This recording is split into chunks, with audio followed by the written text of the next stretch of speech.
بسم اللہ الرحمن الرحیم قال رسول اللہ صلی اللہ علیہ وسلم الجالب مرزوق والمرتکب ملعون صدق رسولہ النبی الکریم۔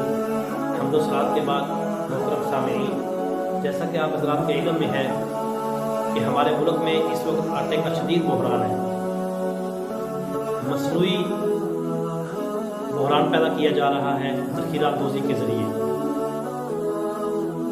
لمبی لمبی لائنیں، لمبی لمبی قطاریں، ٹرکوں کے پیچھے لوگ بھاگ رہے ہیں، جن کے اندر نوجوان، بوڑھے، بچے، یہاں تک کہ مائیں اور بہنوں کی بھی لائنیں لگی ہوئی ہیں۔ پچھلے دنوں میں انتہائی ایک افسوسناک واقعہ ہوا کہ ایک صاحب کا انتقال ہو گیا بھگدڑ کی وجہ سے۔ یہ وہ ہمارے معاشرے کا رویہ ہے جو چند لوگوں کی وجہ سے ایک پوری سوسائٹی کے اوپر، پورے ملک کے اوپر بدنما داغ ہے۔ انتہائی شرم اور افسوس کا مقام ہے کہ ہم لوگ مسلمان ہیں اور ہمارا اسلام، ہمارا مذہب اس رویے کی شدید مذمت کرتا ہے۔ بڑے افسوس کا مقام ہے کہ ہم لوگ شراب نوشی کو حرام سمجھتے ہیں، ہم لوگ خنزیر کھانے کو حرام سمجھتے ہیں، مگر رسول اللہ صلی اللہ علیہ وسلم نے جن کاموں سے منع کیا یا جن کاموں کو کرنے پر لعنت بھیجی رسول اللہ صلی اللہ علیہ وسلم نے، ہم لوگ ان کاموں کے کرنے کو ایک معمولی سا کام سمجھ لیتے ہیں کہ جی پروفٹ ہے، ایک رجحان ہے، معاشرے کے اندر سب چلتا ہے، یہ کاروبار ہے، کاروبار کی ایک یہ بھی قسم ہے۔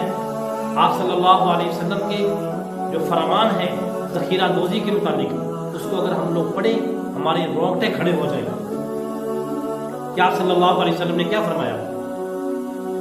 ابن ماجہ کی روایت ہے، رسول اللہ صلی اللہ علیہ وسلم نے ارشاد فرمایا الجالب مرزوق، مارکیٹ کے اندر سپلائی کرنے والا، مارکیٹ کے اندر چیزوں کو لانے والے کو رزق دیا جاتا ہے۔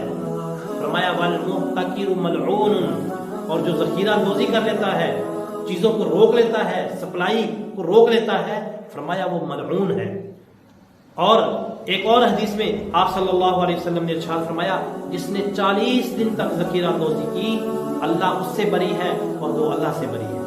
میرے محترم دوستوں اور بزرگوں، یہی وہ لوگ جو آج کل ذخیرہ دوزی کر رہے ہیں، مسلمانوں کو کھانے پینے سے تکلیف میں مبتلا کر رہے ہیں کہ مسلمانوں کو کھانے پینے کے لیے چیزیں نہیں مل رہی۔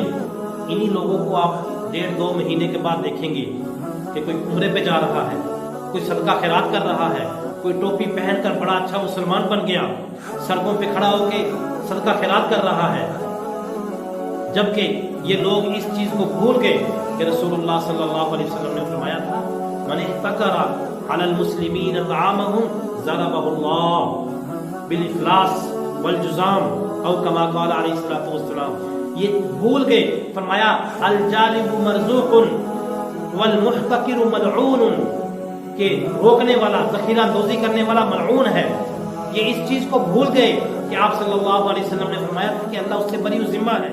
تو ہمارے معاشرے کے وہ افراد جنہوں نے حکومت کو، جنہوں نے عدلیہ کو، جنہوں نے پولیس کو اور جنہوں نے فوج کو یرغمال بنایا ہوا ہے، فوج، پولیس، حکومت، عدلیہ، سب کے سب خاموش تماشائی بنے ہوئے ہیں۔ ان لوگوں کو ہوش کے ناخن لینے چاہیے اور پورے ملک کی جگ ہنسائی دنیا میں نہیں کروانی چاہیے۔ اللہ تعالیٰ سے دعا ہے کہ اللہ تعالیٰ ہم سب کو ہدایت نصیب فرمائے۔ وآخر دعوانا